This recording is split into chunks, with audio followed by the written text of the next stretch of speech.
মেহেদী ভাই, যারা তেলের হোন্ডা ভেজেল গাড়ি খুঁজে তারা আমার এই হোন্ডা ভেজেল গাড়িটি দেখতে পারে। আচ্ছা, এটা মডেলটা কত বলেন তো? এটা হলো 2014 মডেল, 17তে রেজিস্ট্রেশন। সিএনজি বা এলপিজি কনভার্ট করা? না না, অরিজিনাল তেলে রয়েছে। কন্ডিশন কেমন পেয়েছেন বলেন তো? গাড়ির কন্ডিশন জাপানিজ যা কন্ডিশন সেম কন্ডিশনে রয়েছে এখনো। সামনে কোনো কিছু চেঞ্জ পেয়েছেন এর মধ্যে? না, এর ভিতরে কোনো কিছু আমরা চেঞ্জ পাই নাই। আচ্ছা, চারটা টায়ারের কন্ডিশন কেমন রয়েছে? টায়ারের কন্ডিশন যা আছে ইজিলি 1 বছর চালানো যাবে ইনশাআল্লাহ। আচ্ছা, সো এটা হচ্ছে কোন প্যাকেজের গাড়ি বলেন তো? এটা হলো জেড প্যাকেজের গাড়ি। আচ্ছা, জেট লেদার প্যাকেজ। জি, জেড লেদার প্যাকেজ। ওকে, আমরা যদি দেখি ভিতর সাইডটা, এটা কি স্মার্ট কার্ড পেয়েছেন আপনারা?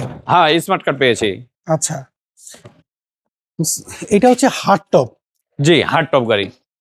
ওকে, আমরা যদি এই পাশে দেখি ভাইয়া, এটা যদি কারোর পছন্দ হয়, যে কোনো জায়গা থেকে চেক আপ করতে চাই, যে কোনো জায়গায় অ্যানালাইসিস করে তারপরে গাড়ি নিতে পারবে ইনশাআল্লাহ। এটা কি হাওয়া মেশিন জেল পেয়েছেন নাকি? হাওয়া মেশিনের জেল পেয়েছি।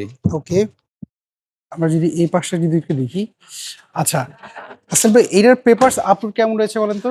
এটার পেপারস আপ টু ডেট রয়েছে 1 বছর 2 বছর। 1 বছর 2 বছর। জি। আচ্ছা, যে কোনো জায়গা থেকে আপনি বললেন চেক আপ করে নেওয়ার সুযোগ রয়েছে। জি এইটা হচ্ছে হোন্ডা ভেজেল তেলের গাড়ি এটা। জি। আমরা যদি একটু ইঞ্জিন রুমটা একটু খেয়াল করে দেখি, এগুলো কোনো কিছু চেঞ্জ করা হয়েছিল এর মধ্যে? না, এর ভিতরে কোনো কিছু চেঞ্জ করা হয় নাই। ওকে, আসল ভাই, এটা প্রাইস আপনারা কেমন চাচ্ছেন বলেন তো? এটার প্রাইস চাচ্ছি আমরা 19,90,000 টাকা। 19,90,000। এটা কি জি। ফিক্স না দাম? না, এটা ফিক্স না, দামাদামি করার সুযোগ রয়েছে। আচ্ছা, এই গাড়ি দেখতে কোথায় আসতে হবে? অনেকে তো অ্যাড্রেস চিনে। এটা হলো বনানী চেয়ারম্যান বাড়ি, হাউস নাম্বার 9, রোড নাম্বার 2/3, জেএস কার। আচ্ছা, স্ক্রিনে দেওয়া ফোন নাম্বার, স্ক্রিনে দেওয়া ফোন নাম্বার দুটিতে হোয়াটসঅ্যাপ এন্ড রয়েছে, যে কোনো টাইমে যোগাযোগ করলে পাবে ইনশাআল্লাহ।